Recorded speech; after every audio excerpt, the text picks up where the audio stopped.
Saul. Written and illustrated by Ashley Spires. Small Saul loved the sea. He loved its vastness, its calmness, its blueness. He was meant to be on the water. Even as a child, he dreamed of a life at sea. When he was old enough, small Saul tried to become a sailor, but the Navy wouldn't have him. Fortunately, pirates aren't so picky, so he enrolled in pirate college. Small Saul was hardly a natural pirate. Being rough and tough just wasn't in his nature. He was good at intro to swabbing the deck, but he was easily distracted during treasure map interpretation. He did well in navigation, but he lacked focus in looting the basics. He was born to sing sea shanties, not to hold a sword. Despite these setbacks, he was determined to graduate. Finally, after months of hard work, Small Saul earned his pirate diploma. Small Saul now had a chance to travel the open seas. He just needed to join a pirate crew. Even though Saul was small, it looked like no one had room for him. Until a voice hollered from the only remaining ship at port. "Ahoy there! Climb aboard!" At last, Small Saul would be a real pirate.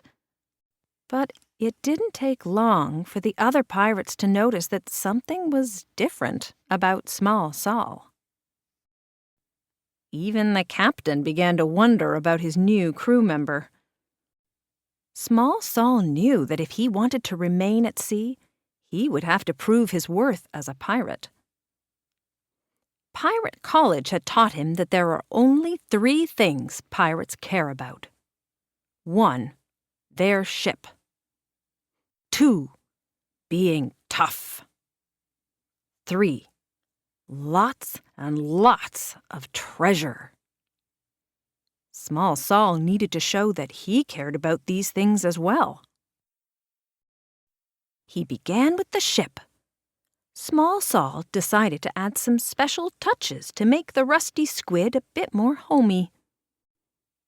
Sadly, his efforts failed to impress his crewmates. Next, Small Saul considered how to be tough. Since fighting wasn't for him, he decided that a tattoo would be perfect. Unfortunately, the result didn't seem to intimidate anyone. Redecorating the ship and demonstrating his fierceness hadn't worked. His only option was to get some treasure. But he wasn't sure how.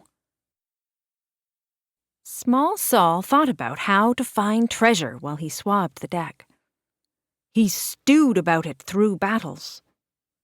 He mulled it over during kitchen duty. Small Saul was so engrossed in the thought of treasure that he didn't even notice when the captain pushed him overboard. The rusty squid sailed away and left Small Saul behind. Soon, mold began to build up on the ship's deck.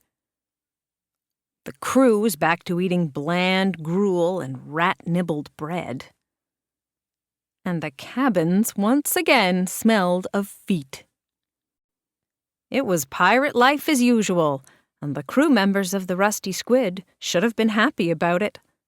But they weren't. Even the captain couldn't adjust to the old pirate ways. And that's when they realized Small Saul may not have been your average pirate, but he had tried his best. He had made their ship a home. Just like treasure, Small Saul was rare. The crew turned the Rusty Squid around and rushed back toward Small Saul, hoping that it wasn't too late. When the pirates apologized for throwing him overboard, Small Saul forgave them. They were pirates, after all. Throwing people overboard is just something they do. Small Saul was happy to be sailing again, and his shipmates were happy to have him back. He was where he was meant to be, sailing the high seas and being a pirate in his own special way.